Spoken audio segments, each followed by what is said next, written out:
Man of Maranatha of Detroit, Michigan, where everything depends upon a proper understanding of Genesis 3:15, where the Most High God said to the serpent, I will put enmity between you and the woman. Her seed's heel will bruise your seed's skull. In God we trust. Do we? Do we really trust God? When the serpent spoke to the first couple, or at least to the woman, the serpent was a lawyer. The serpent knew the law.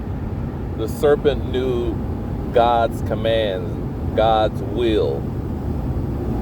And the serpent misrepresented key components, key factors of God's will, in which it, being the serpent, tricked Eve into creating a trust. This trust isn't like a verb, an action, something that I depend upon a person. I believe that this person is going to be a fiduciary, someone who's going to have my best interest. Not that type of trust, but a trust, like legal and lawful trust. And this trust was dependent upon a child. See, the binding agent of this trust would be a child, because this child will become the heir to Adam and Eve's trust. See, when God gave Adam and Eve authority over all things, that was a key component that the serpent wished to have, to own. But the serpent knew that she could not become an heir to the rights of full authority over the earth, but her child could.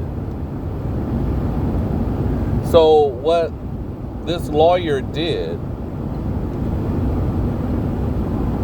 what she understood was lawful and legal. See, Paul summed it up best. Everything is permissible, but not everything is beneficial. See, you can do a lot of things that are legal, and it's really gray area on law. But you can never do something that is unlawful and claim to be that, hey, it was just legal and I should be able to skip on in. See, many will have the form of godliness, but lacking thereof, lacking the power of law. And law, when you don't perform the law, that's sin. Sin is just the condition of being unlawful. Sin has nothing to do per se with the blood. All depends on how you look at it. But sin is just being in a condition of being unlawful. So when Adam performed the act that his wife told him to do, to have relations with someone else to produce a child that would be the heir to all of the things that Adam had done. He was to be the heir of everything that Adam was given, since Adam produced the unlawful act. When Adam produced a child with someone else, that was unlawful. That was not in God's will. See, people, they get so hung up on their feelings and their legal mindset that they just don't want to deal with the law. They don't want to deal with what God said. Let God be true and every man a liar. Focus on what God said. People are so focused on what Jesus said. Jesus was a fiduciary of God. He was a beneficiary of God. Jesus was doing God's will. And what is a will, as Paul would say? A will in the Testament, it is a binding agreement that is initiated upon one's death. Jesus knew what the will of God was, and that was to sacrifice his life. He had to dedicate, sacrifice his life unto God's law. Isn't that what Jesus is saying?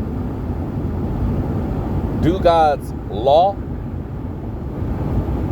Everybody he's talking to them about the law. All of the Sadducees and Pharisees, the Catholics and the Jehovah's Witnesses and the Baptists and the Mormons and the Episcopalians and the Hebrew Israelites, and all of these lawyers are coming to you expressing how they see the law. And it's very legal. It's very convincing. But when you ask each of these religious lawyers, who is the fulfillment of Genesis 3:15? They will all say that, well, the seed of the woman was Jesus. The seed of the woman was Yeshua. Some will say the seed of the woman was the organization. It all depends on which lawyer you talk to. But being a prosecutor, all you really have to say is, hey, who is the seed of the serpent? Who was the child of the serpent? Well, the serpent didn't have no child because the serpent was a fallen angel. The serpent couldn't have had no child because the serpent was a snake. When you have all of these lawyers giving you a legal representation of how they see the law, they are in error. Especially if they cannot tell you who the seed of the serpent was. It will be all conjecture. They're telling you what they feel, what they believe, what they have faith in. See, as long as you understand this, you don't have to worry about that. Well, that's not what God said. See, even Jesus says there are going to be many who come in my name, proclaiming that they are of God. There are going to be many Christs claiming to be the Messiah, the Redeemer, someone who's going to bring you back into God's fold, to God's will, to God's trust.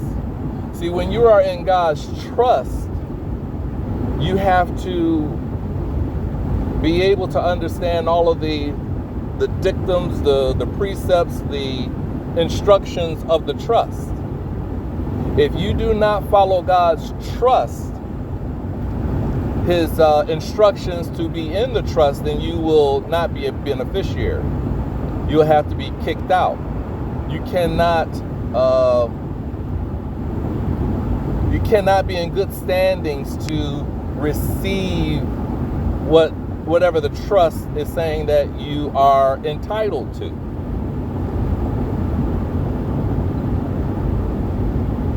So when it says in God we trust, it has nothing to do that my belief and my faith in this emotional feeling. No, this is law. And in order to be in the trust, you have to understand the instructions of the trust. See, how does it say? Does this offend you? Where is that in John, when Jesus is talking to the disciples and he's telling them to eat his flesh and drink his blood, and this is hard sayings for them, and he says, does this offend you? See, things that offend you They will prevent you from seeing the actual truth of the matter. Things that offend you will get you off your square.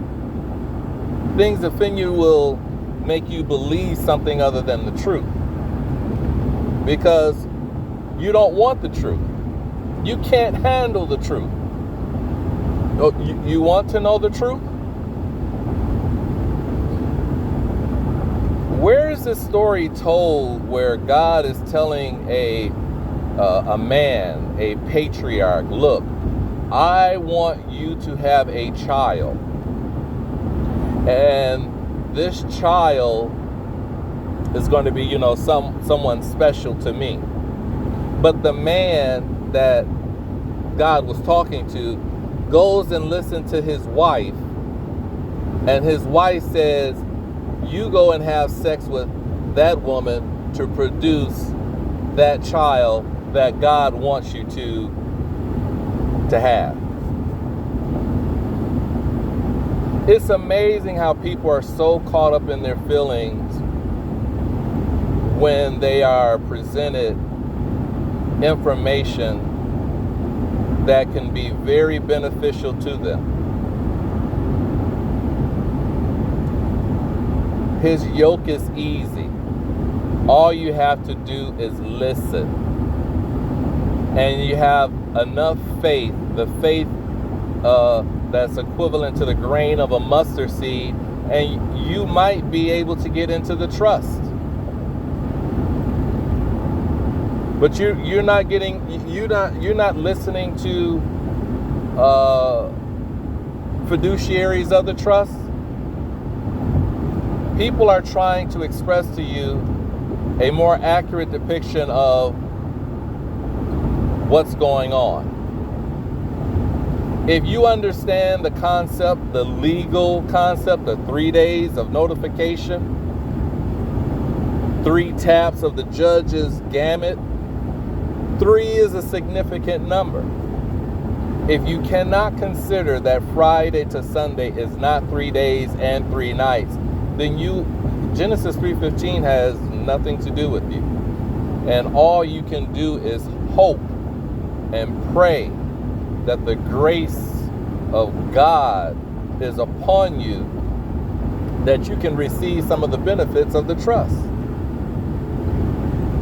And it is quite possible that you can receive benefits of the trust by not understanding Genesis 3:15. Because God is going to depart his grace and glory upon whoever he wants. There are people who are so far a part of the trust. There are Gentiles who are so far removed from Israel that God looks at that individual's heart and says, that individual I can deal with, I can work with. That is what God wants. But these lawyers of the Bible who are so pedantic on what they are teaching to be the truth, ask them, who is the fulfillment of Genesis 3:15? Meaning, who's the serpent's seed? I will put enmity between you and the woman. Her seed's heel will bruise your seed's skull. It is relevant information because all 4 gospel writers, we got 3 witnesses there who say that the Messiah was crucified on a place called Golgotha, a place of a skull. When the Messiah, when he was on the cross, a ledger, accounts, credits and debits, the accounts, your assets and liabilities. He was a perfect balance. He had no sins. He had no debt. He was perfect in the law. Are you? Will your works, your efforts in understanding the law, not the legal aspect, but for the lawful aspect that pleases God, will there be enough works that when it's tried by fire, that it will withstand God's purging and that you can present your fruits, your works to God. Something that's tangible, something that's evidence, something that's substantial, something that God can say, good job, my faithful servant? Or will everything be burnt up because it was all based on legal fiction? Things that were, created.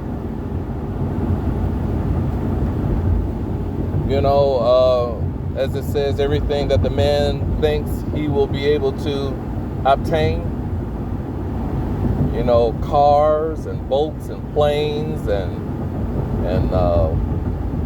buildings and land. They've robbed Israel through law. The other nations have conspired against Israel through law. Israel does not know the law. And the Gentiles are teaching legalese. They're not teaching the law. Friday to Sunday is not 3 days and 3 nights.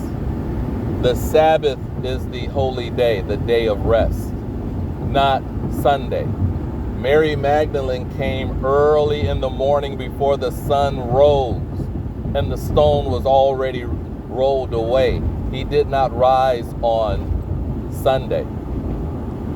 He rose on the Sabbath. He is the Lord of the Sabbath. For in him we have our rest.